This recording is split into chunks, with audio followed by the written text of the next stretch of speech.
They said nothing in that field should still be standing after what time had done to it. Yet at 0600 hours, beneath a pale gray sky over an abandoned Marine Corps training range in eastern North Carolina, something impossible was still holding its ground. A white German shepherd stood perfectly still at the center of a cracked concrete lot, as if time itself had learned to avoid him. No bark, no movement, only the steady weight of presence, like a question the wind refused to answer. A few yards away, half buried in dust and broken asphalt, lay a shattered combat helmet, its surface scuffed, its structure fractured, resting in a way that suggested it had been placed there with intention rather than discarded. Sergeant Caleb Morgan stepped out of the transport vehicle first, boots pressing softly into gravel that hadn't been disturbed in years, his gaze narrowing as he took in the silence before him. Behind him came Lieutenant Daniel Brooks, clipboard in hand, eyes scanning with the detached precision of someone trying to assign logic to something that refused to behave logically. "That dog's been here since yesterday's recon sweep," one of the Marines muttered under his breath, but no one responded because all attention was already locked on the animal standing guard over the helmet. Ivory, they would later call him, though no one knew if he still answered to anything at all, his white coat catching what little light broke through the clouds, making him look less like a deployed K-9 and more like a memory that had refused to fade. Caleb took a slow step forward, instinctively lowering his posture the way he had been trained to approach uncertain ground. But the moment he moved, Ivory's head shifted slightly, eyes locking onto him with a calm that felt deliberate rather than passive. It wasn't aggression that filled the space between them, but recognition without permission, as if the dog had already decided who was allowed to come closer. Lieutenant Brooks frowned and signaled toward the helmet. "Secure it and move the animal out of the perimeter," he said, voice firm. But the words seemed to dissolve before they reached their target because Ivory responded with a low, steady sound, not loud enough to be a threat, but deep enough to stop movement itself. Caleb raised a hand slightly, not as command but as instinct, something about the scene pulling at a part of his memory he couldn't immediately place. The helmet was old military issue, cracked along one side, its surface marked by time and exposure, yet positioned with such care that it almost looked protected rather than abandoned. Ivory had not left it, not for a moment. Judging by the circle of flattened ground around him, where he had clearly remained through wind, night, and silence. The air carried the faint metallic scent of rusted equipment and dry earth, and somewhere in the distance a crow called once before disappearing again into the gray sky, leaving the field even quieter than before. Caleb stepped closer again, slower this time, watching Ivory's reaction with careful attention, and instead of resisting, the dog simply shifted his body, placing himself subtly between the helmet and the approaching humans, not in defiance, but in guardianship. That small movement changed everything about how the Marines in the field perceived the situation, because trained animals did not behave without reason, and they especially did not guard objects without purpose. Lieutenant Brooks exhaled sharply, lowering his clipboard slightly as uncertainty began to replace procedure. Caleb crouched a few feet away from the helmet, studying it not as debris, but as if it might still be part of a larger story that had not finished unfolding. Ivory's eyes never left him, tracking every motion with an awareness that felt almost human in its restraint. No one spoke for several seconds, the kind of silence that presses inward rather than simply existing around them, until Caleb finally shifted his focus fully onto the helmet and noticed something most would have missed at first glance. A seam that didn't belong. Too precise for damage, too deliberate for accident. His fingers hovered near it but did not touch, because Ivory leaned forward just slightly, not aggressive, but insistent, as though reminding him that whatever lay inside was not meant to be taken lightly. The wind picked up, again, moving across the open field in slow waves, carrying with it the sense that this place had once held orders, movement, and purpose, and now only held questions waiting to be answered. And in that moment, with a white K-9 standing guard over a broken helmet in the middle of forgotten ground, Caleb Morgan understood that whatever had happened here had not ended the way it was supposed to, because something inside that silence was still waiting to be heard. Caleb Morgan stayed crouched for a moment longer, his eyes adjusting to details that did not reveal themselves immediately, but seemed to emerge slowly, as if the ground itself was reluctant to speak. The white German shepherd remained in place, but the tension in its posture had shifted, no longer purely defensive, but watchful in a way that suggested recognition rather than resistance. Lieutenant Daniel Brooks stepped closer from Caleb's left side, his boots crunching lightly over the gravel, his expression tightening as he looked between the dog and the helmet. "We cannot leave a deployed animal unsupervised in a restricted zone," he said in a controlled voice. But even as he spoke, it lacked conviction, because nothing about the scene fit standard procedure. Caleb did not respond immediately. Instead, he slowly extended his attention back to Ivory, noticing the subtle way the dog's ears angled forward whenever Caleb shifted, as if tracking him specifically rather than the group. That detail struck him in a way he could not explain, because trained K9 units responded to authority, but this response felt personal, almost selective. The wind moved through the broken lot again, carrying a low whistle through gaps in rusted fencing that once marked training boundaries, and Caleb suddenly became aware that the helmet was not simply placed here by chance. He rose carefully and took one step around it, studying the angle, the positioning, the way the cracked surface faced inward toward Ivory rather than outward toward the field. Lieutenant Brooks signaled to another Marine to approach, but before anyone could move, Ivory shifted his weight slightly and gave a single low sound, restrained but firm enough to make. The approaching Marine paused mid-step. Caleb raised his hand again, not as command, but as instinctive acknowledgement of something unspoken. "Hold position," he said quietly, and the surrounding movement stopped as if the air itself had agreed. He knelt closer to the helmet again, this time noticing faint markings along the inner rim, partially obscured by dirt and oxidation, but still visible enough to suggest unit identification that had not been officially cataloged in recent reports. Brooks leaned in slightly, narrowing his eyes. "That serial pattern does not match current inventory," he muttered, flipping through a small device in his hand. But Caleb's attention had already shifted to Ivory, whose gaze remained locked on him with a steadiness that felt almost like instruction rather than observation. Caleb's mind began connecting fragments he had not expected to resurface. A training rotation 6 months earlier, a K9 handler assigned temporarily to an intelligence recovery unit, a German shepherd listed as missing after an unrecorded extraction delay. He could not place the full memory yet, but the shape of it was there, forming beneath the surface like something buried but intact. Ivory took a slow step forward, then stopped again, not crossing the helmet's boundary, but closing the distance just enough for Caleb to see the fine details in the dog's coat, the controlled breathing, and the unusual stillness of an animal that had been waiting longer than any of them had arrived. Lieutenant Brooks finally exhaled in frustration. "We need identification on that animal immediately," he said, but Caleb lifted his hand once more, this time without hesitation.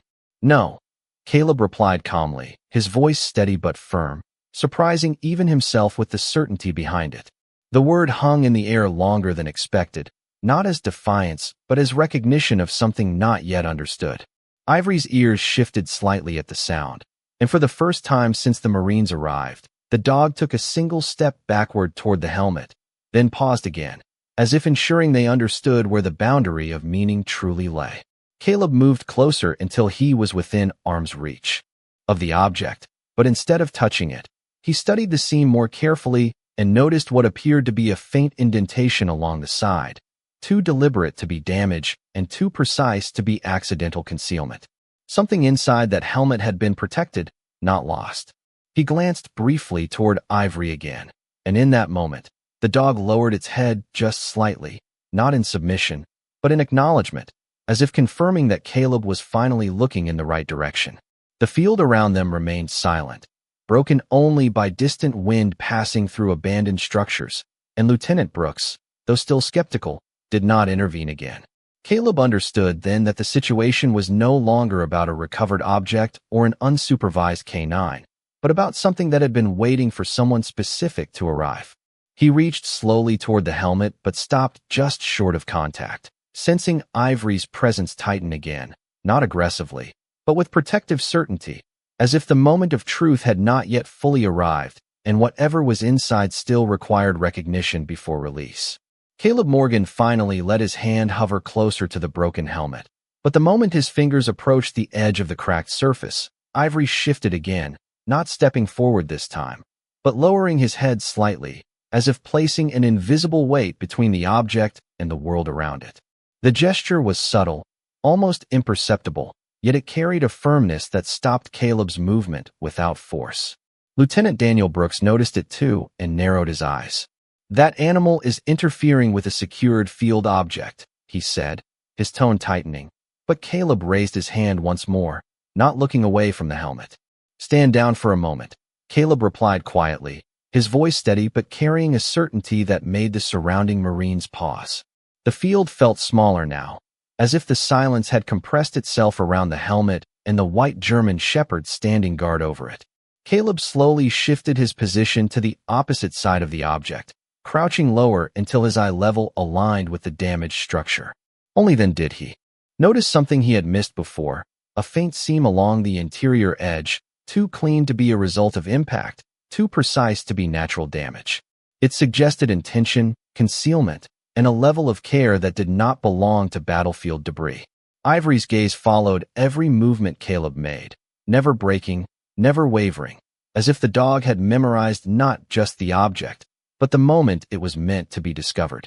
The wind moved again across the abandoned range, carrying dry dust through the broken fencing and rusted training markers, and for a brief moment, Caleb felt an unfamiliar pressure in his chest, not fear, but recognition that something here had been waiting longer than any of them had been alive in this moment. Lieutenant Brooks stepped closer again, lowering his voice. "We should transport it for forensic review immediately," he said. But even as he spoke, his eyes remained fixed on Ivory, who had not moved a single inch from his position. Caleb did not respond immediately. Instead, he studied the helmet more carefully, noticing that the interior lining had been altered, not torn, but carefully modified in a way that suggested hidden storage. His instincts, trained over years of operational experience, began to override his uncertainty. He reached into his gear bag slowly and pulled out a small inspection tool, not touching the object yet, but aligning himself with it, as if preparing to unlock something that had been deliberately sealed. Ivory let out a low, controlled sound again, but this time it was not a warning. It felt different, almost like permission mixed with restraint. Caleb paused and looked directly at the dog. For the first time, he noticed something in Ivory's expression that did not belong to standard K9 behavior. It was focus, but layered with something deeper, an awareness that felt almost reflective, as if the dog was not only guarding the helmet, but remembering it. That thought unsettled Caleb more than anything else he had experienced since arriving at the field. He lowered the inspection tool and instead reached for the seam with his bare hand, stopping just before contact. And in that exact moment, Ivory shifted again, not to block him, but to step slightly aside, creating space without abandoning position. It was a change so precise that it felt intentional, as if the dog had finally decided the timing was correct. Caleb exhaled slowly and pressed gently along the edge of the helmet. The material gave way slightly under pressure, revealing a hidden compartment that had been seamlessly integrated into the structure. The Marines behind him leaned forward instinctively, but no one spoke. Inside the compartment was a small sealed capsule, weather protected and carefully secured, far too deliberate to be accidental. Caleb's hand paused over it, and for a brief moment the entire field felt suspended in silence. Lieutenant Brooks stepped closer, his voice lowering. "That is not standard issue storage," he said, but Caleb was no longer listening. His attention had shifted fully to Ivory, who had now taken a seated position beside the helmet, posture calm, eyes steady, as if the act of discovery had been anticipated rather than revealed. Caleb carefully lifted the capsule from its hidden compartment, noticing its weight was minimal, almost delicate, and as he held it, Ivory finally broke his stillness by lowering his head slightly, not in relief, but in acknowledgement, as though confirming that the waiting had finally ended. The Marines remained silent, watching as Caleb turned the capsule in his hands, aware that whatever came next would not simply explain what had happened here, but would redefine everything they believed about why this place had been left behind. Caleb Morgan held the sealed capsule in both hands, feeling its light weight with a kind of disbelief that did not yet have words attached to it. The surface was smooth, weather-resistant, and carefully engineered, suggesting it had been designed to survive conditions far beyond what this abandoned training range had ever intended to test. Around him, the Marines remained still, their attention fixed on the object as if movement itself might disturb the meaning hidden inside it. Ivory sat quietly beside the broken helmet, posture steady, eyes locked on Caleb without blinking, as though the outcome had already been written long before any of them arrived. Lieutenant Daniel Brooks finally stepped closer, lowering his voice. "If that contains classified material, we need to follow protocol immediately," he said. But even his certainty carried hesitation now, because protocol had not accounted for a German shepherd guarding forgotten ground like a sentinel of memory. Caleb did not respond at first. Instead, he turned the capsule slowly in his hands, noticing a faint marking etched into its edge, partially worn but still legible enough to suggest identification codes tied to an older operational unit. Something about the sequence triggered a distant recognition in his mind, not clear enough to define, but strong enough to slow his breath. He looked briefly at Ivory again, and for a moment, the dog's gaze softened, not in relief, but in expectation, as if this was the exact point everything had been waiting for. Caleb found a small latch mechanism along the side of the capsule and pressed it carefully. The seal released with a quiet click that seemed unusually loud in the stillness of the field. For a moment, no one moved. Even the wind appeared to hesitate as Caleb slowly opened the capsule. Inside was not a weapon, not an explosive, and not anything that suggested immediate danger. Instead, there was a compact data strip wrapped in protective film and a folded piece of paper that had been sealed with precision rather than urgency. Caleb lifted the paper first, unfolding it carefully as Lieutenant Brooks leaned in just slightly, reading over his shoulder without speaking. The handwriting was uneven but deliberate, as if written under pressure, but with absolute clarity of intent. The message began with a name, one Caleb immediately recognized from a rotation report he had signed months earlier, Staff Sergeant Adrian Keller. Caleb's expression changed subtly, not into shock, but into something more restrained, like recognition catching up to memory. The message continued, describing a sequence of events that had never been fully recorded in official logs, referencing a failed extraction scenario, a misaligned communication window, and a decision made under conditions that were never meant to be documented in open systems.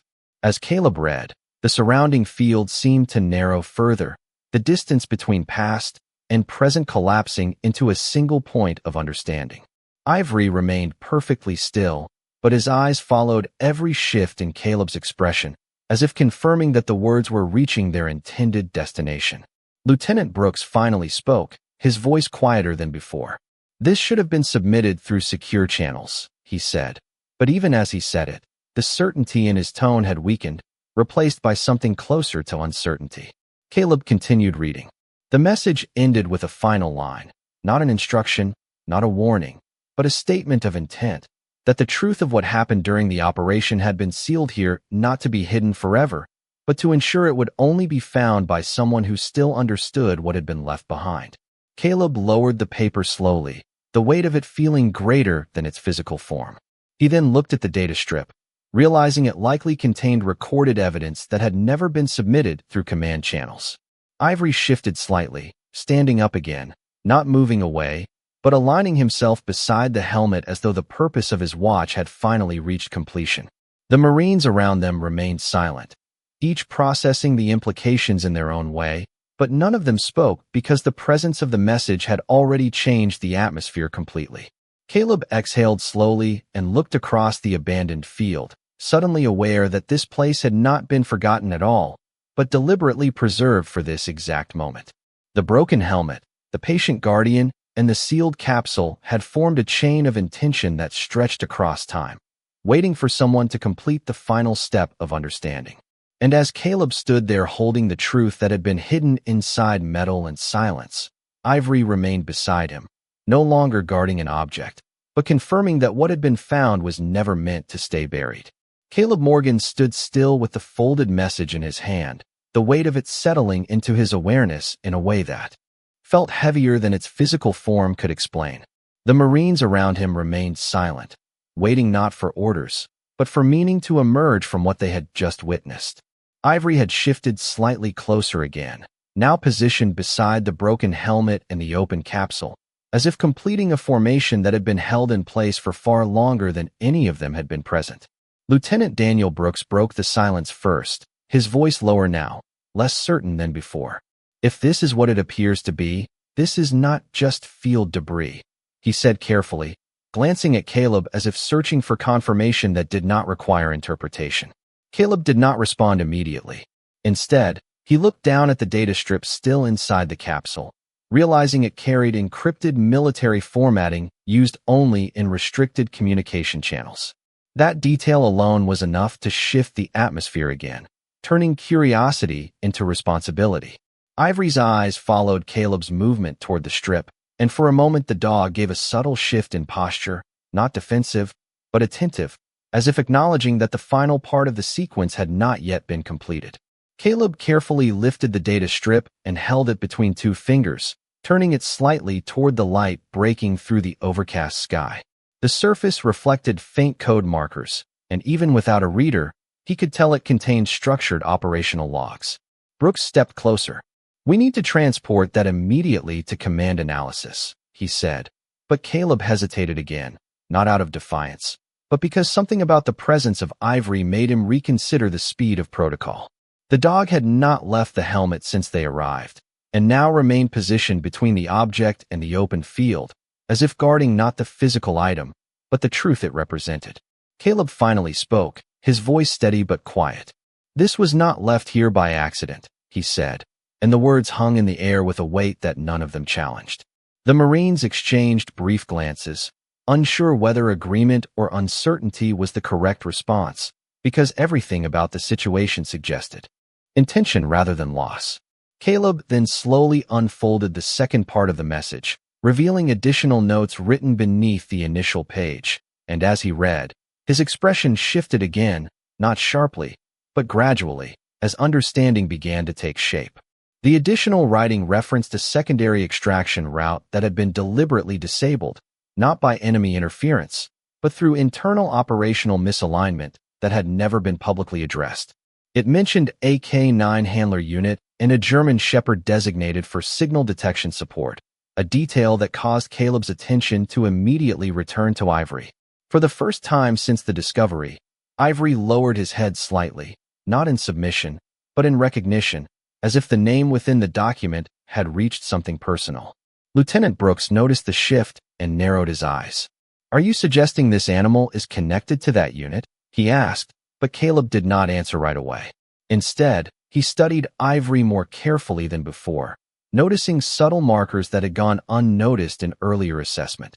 The controlled stillness, the trained positioning, and the unusual emotional restraint that did not match a stray or abandoned status. Caleb finally spoke. "This is not a stray K-9, he said quietly. The words altered the dynamic immediately, because they reframed everything they had assumed since arrival. Ivory shifted his weight again, stepping slightly closer to Caleb, not in urgency, but in alignment, as if acknowledging the accuracy of the statement. Caleb then looked back at the data strip, realizing it likely contained recorded evidence tied to an operation that had been left incomplete in official records. The implications settled over the group slowly, like dust returning to still ground. Brooks lowered his clipboard slightly, no longer writing, no longer documenting, only observing. The wind moved across the field again, brushing against the broken fencing and rusted markers, and for the first time, the silence did not feel empty, but structured, as if it had been holding its shape until the correct moment arrived. Caleb closed the message carefully and held it at chest level, looking out across the abandoned range. He understood now that what they had uncovered was not simply a concealed record, but a preserved decision, one that had been waiting for acknowledgement. Ivory remained beside the helmet, no longer guarding it with tension, but with calm certainty, as though his role had always been to ensure that this exact moment would eventually be reached. Caleb Morgan held the folded message closer to his chest for a moment longer, as if trying to stabilize the weight of what he had just read before allowing it to settle into reality. The abandoned field around them remained still, but the silence no longer felt empty. It felt structured, like something had been carefully arranged and preserved until the correct people arrived. Ivory stood beside the broken helmet without moving, his white coat catching the muted light of the overcast sky, his presence no longer defensive but anchored, as if his purpose had been fulfilled but not yet released. Lieutenant Daniel Brooks watched Caleb closely, his expression now fully shifted from procedural certainty to restrained uncertainty. "We need to transfer everything to command immediately," Brooks said, but his voice carried less authority than before, as though the field itself had begun to challenge the hierarchy of decisions. Caleb did not answer right away.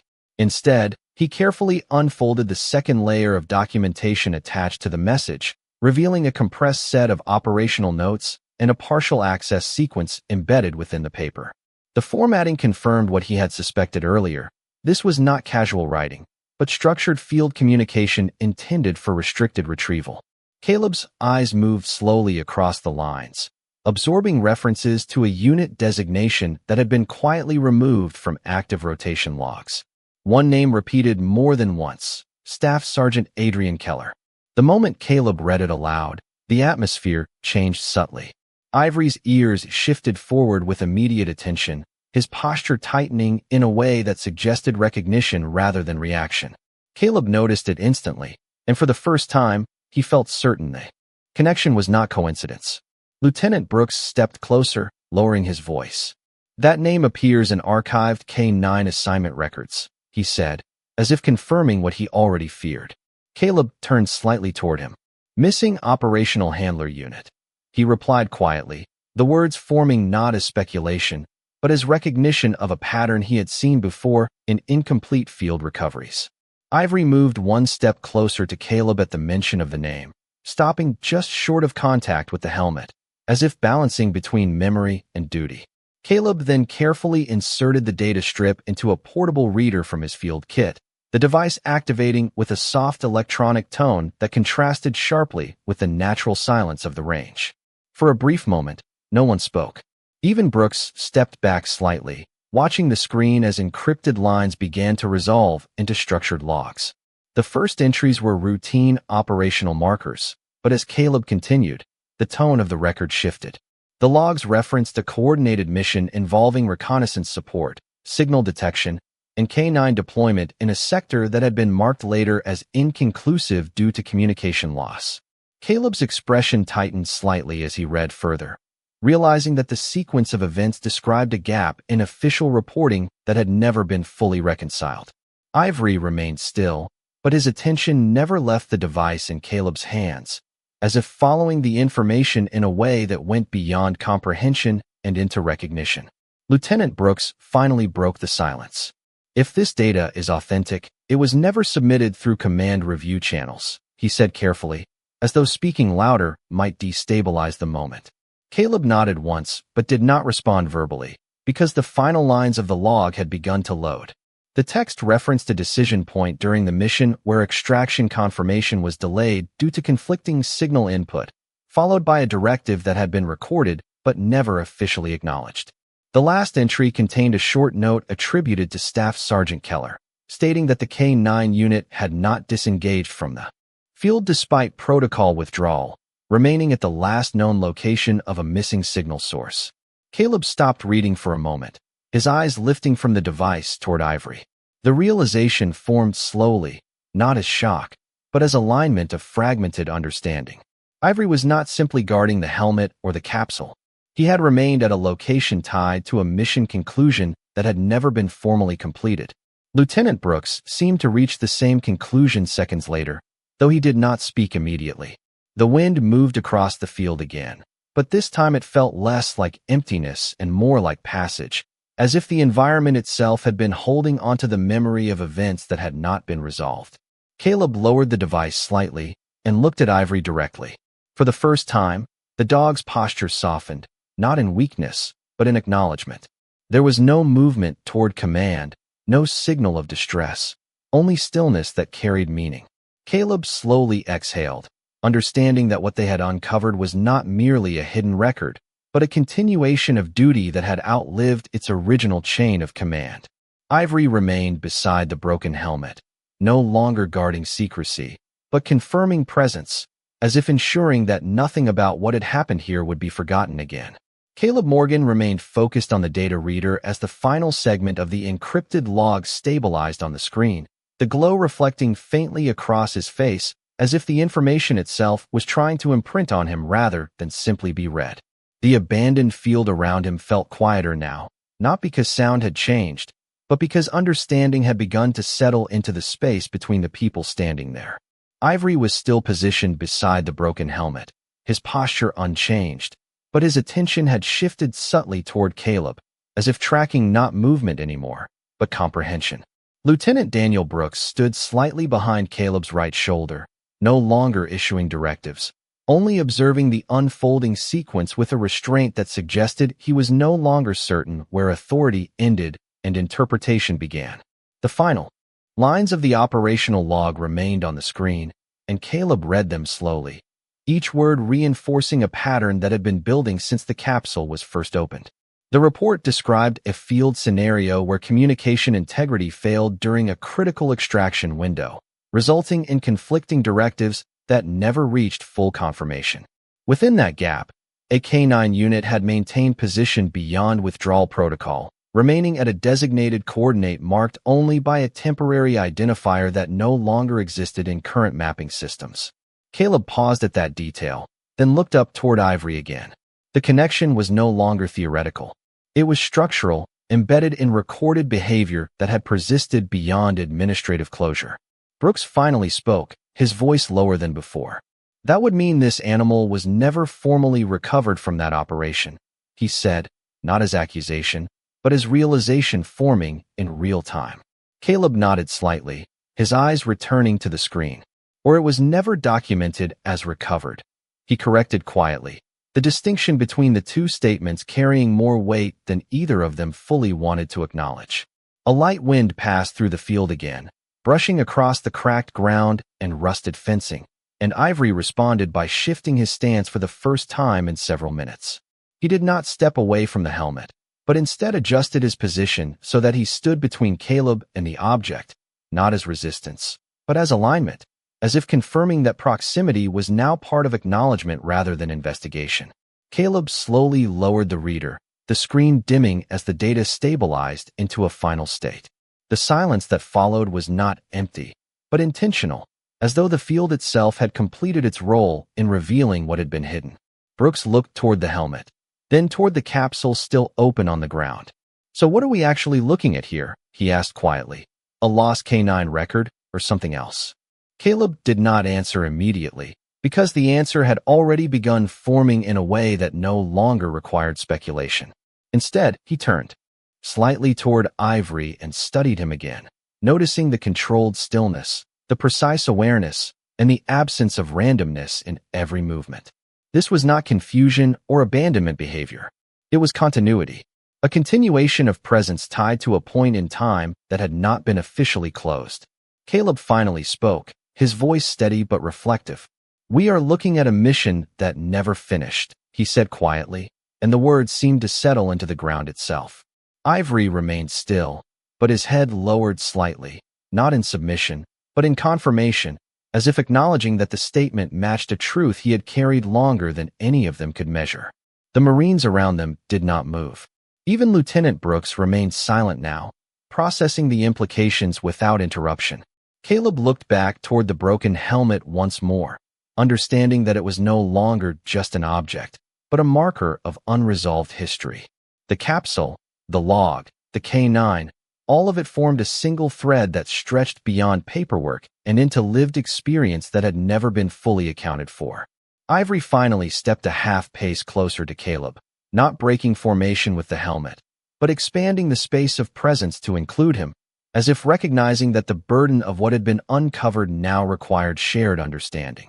Caleb exhaled slowly, realizing that what they had found was not meant to be closed, but remembered, and that Ivory had not been guarding evidence, but waiting for recognition that the silence had always contained a voice. The silence across the abandoned training field felt heavier now, as if every piece of information uncovered had added another invisible layer to the air itself. Caleb Morgan stood with the data reader lowered at his side, the last lines of the operational log still echoing in his mind even after the screen had dimmed. Lieutenant Daniel Brooks had stopped asking questions, not because answers had been found, but because the shape of the truth no longer fit within standard procedures. Ivory remained beside the broken helmet, but his posture had changed again, subtly shifting from guarded stillness into something closer to release, as if the act of being understood had altered his purpose without dissolving it. Caleb slowly looked across the field, taking in the cracked ground, the rusted fencing, and the faint outline of what had once been an active training perimeter. Everything here suggested abandonment, yet nothing about Ivory suggested absence.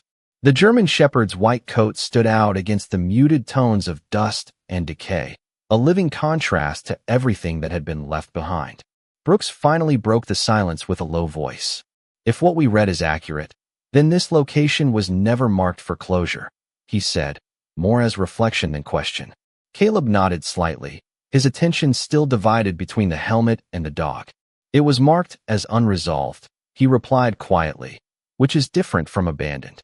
That distinction lingered in the air longer than expected, because unresolved implied intent, and intent implied that someone had once expected a return that never came.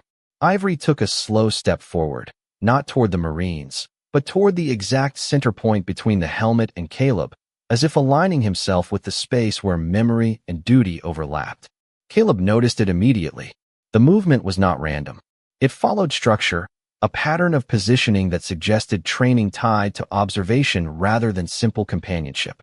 He crouched slightly, bringing himself closer to Ivory's eye level, and for a brief moment, neither moved. The field seemed to narrow again, as if focusing entirely on that silent exchange. Brooks approached from behind, stopping a few feet away. "What are you thinking?" he asked quietly. Caleb did not answer immediately. Instead, he looked at the helmet once more, then at the capsule still open on the ground, and finally at Ivory. The sequence of objects formed a line of intent that no longer felt accidental. "I think this was never meant to be recovered by standard recovery teams," Caleb said slowly.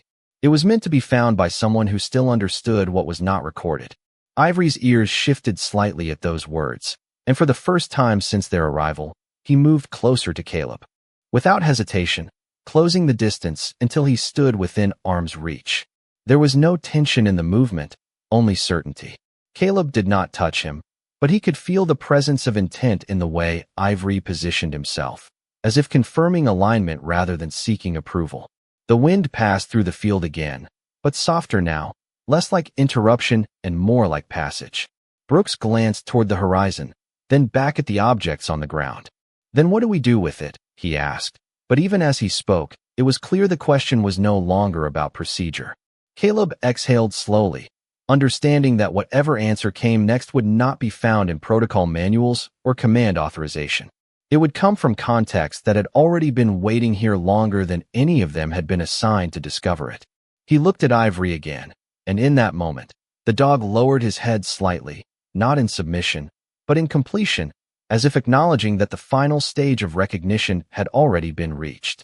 The broken helmet, the sealed capsule, and the silent K9 formed a single narrative that no longer required interpretation to exist. It only required acknowledgement. Caleb finally spoke, his voice steady but quiet. "We report everything," he said, "but we do not rewrite what this already is." Ivory remained still beside him, no longer guarding secrecy, no longer waiting for discovery, but standing as confirmation that some truths are not revealed to change the past, only to ensure it is no longer forgotten. The decision to report everything marked a shift in the atmosphere that no one in the field could ignore, because what had once been an isolated recovery operation had now become a documented intersection of memory, evidence, and unresolved duty. Caleb Morgan stood beside the broken helmet for a long moment after speaking, his words still settling into the silence, like something irreversible but necessary. Lieutenant Daniel Brooks had already activated his communication channel, preparing a structured field report, yet even he moved with less procedural confidence than before, as if the presence of Ivory had changed the meaning of standard reporting.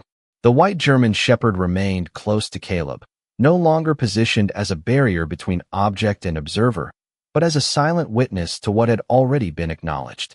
The capsule lay open on the ground, its contents secured, and the data reader displayed a stabilized record that no longer required interpretation to confirm its authenticity. The wind passed across the abandoned range again, softer now, as though the environment itself had accepted that the moment of discovery had concluded. Caleb looked down at Ivory and then toward the helmet, realizing that nothing about what they had uncovered could be reduced to a single classification. It was not simply a lost record, nor a forgotten mission, nor an abandoned K-9 unit. It was continuity without permission, a chain of presence that had survived beyond administrative closure.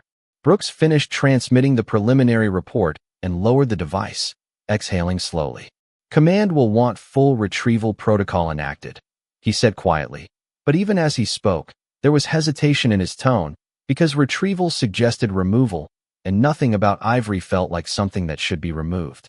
Caleb did not respond immediately.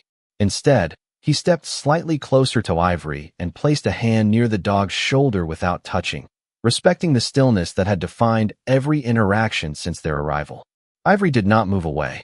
Instead, he shifted just enough to acknowledge the proximity, his gaze steady and calm, directed not at the helmet anymore, but at Caleb himself. In that moment, Caleb understood that the connection was no longer tied to object or location, but to recognition. The helmet had been a marker, the capsule a vessel, but Ivory had been the constant thread binding them both. Caleb finally spoke, his voice lower than before. He stayed because there was nothing left telling him to leave. He said quietly, not as assumption, but as realization shaped by the log, the positioning, and the absence of retrieval confirmation. Brooks looked at him, but did not interrupt. The field felt different now, as if the weight of unanswered time had begun to release itself in stages, rather than all at once. Caleb slowly reached down and closed the capsule, securing it properly before placing it into a field containment case. The act was not ceremonial, but respectful, as if acknowledging that some evidence was not meant to be handled casually even after discovery. Ivory watched every movement, then finally turned his head toward the broken helmet. For the first time since the Marines had arrived, the dog stepped away from it entirely, not leaving it behind, but completing a circle that had held him in place for longer than anyone could measure. He moved to stand beside Caleb instead, aligning his position naturally, as if the decision had already been made long before words were involved. Caleb looked down at him and felt a quiet certainty form, not based on documentation, but on presence. Lieutenant Brooks approached slowly, stopping a few feet away. "We will need to determine next assignment for the animal," he said, though the phrasing lacked firmness, as if he already suspected the answer would not be simple reassignment. Caleb nodded slightly, but his eyes remained on Ivory. "There is nothing to assign him to anymore," he replied softly. The statement did not carry finality in a procedural sense, but in a human sense of understanding. Ivory's ears lifted slightly at the sound of Caleb's voice, and for a brief moment, he leaned closer, not as command response, but as acknowledgement of alignment. The broken helmet remained on the ground behind them, no longer central, no longer guarded, only present as part of what had already been understood. The Marines began to prepare for departure procedures, but the field no longer felt like a site of discovery. It felt like a place of closure that had taken its time arriving. Caleb took one last look across the abandoned range, then at Ivory standing beside him, and understood that some truths are not meant to be resolved through reports or systems, but through recognition that what endured was never lost in the first place. As they turned to leave, Ivory stayed at Caleb's side without hesitation, not following orders, not waiting for instruction, but moving as if the distance between past and present had finally been bridged, and what remained was simply continuation.